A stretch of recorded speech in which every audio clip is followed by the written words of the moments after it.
Going up the Nile, we contemplate first the pharaoh's architecture built on its western bank, where we will study the architectural complex development at Karnak. Its main piece is the Temple of Ammon, which was enlarged as the successive pharaohs contributed to this architecture. Because of it, we can verify that Thutmose I designed two projects that gave rise to the situation of the fourth and fifth pylon. After him, Amenhotep III raised the well-known third pylon, placing it into the proportions of the 1:2 rectangle, having as reference the wall raised by Thutmose III. Horemheb did the same with the second pylon, and he took as reference the back of Thutmose III wall in order to locate and provide the second pylon of the temple.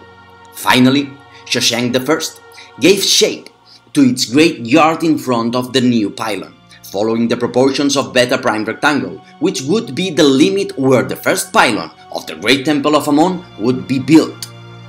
Ramses III built a temple with a perpendicular axis to Shoshenq I's yard, based in the proportions of the beta prime rectangle, and did the same building the Temple of Khonsu in the same precinct. On the north of the Temple of Ammon, we find Montu's precinct and the temples of Harpare and Montu inside. And to the south of Ammon's precinct, we find Mut's area, where the Temple of Mut, the Temple of Ramses III, and the Temple of Khonsu-Parherot are sited. The whole of them were designed on the base of the geometrical pattern proportions. The complex of Karnak is connected to the Temple of Luxor by a long way that was a 2-kilometer avenue of sphinxes in the past. Arriving at the Temple of Luxor, we also observe the development of the temple based on the geometrical pattern proportions.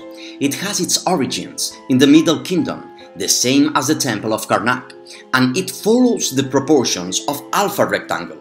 Amenhotep III, in his new kingdom, enlarged the main body of his temple to the proportions of the 1:2 rectangle. He added a large square yard and a double-column avenue fenced by a wall which responds to the proportions of beta prime rectangle. Later, Ramses II built the great entrance pylon and the first diamond-shaped yard, defined by the proportions of beta rectangle. Points A, B, C and D seem to be proof of that, due to they mark the main enlargements of the temple architecture.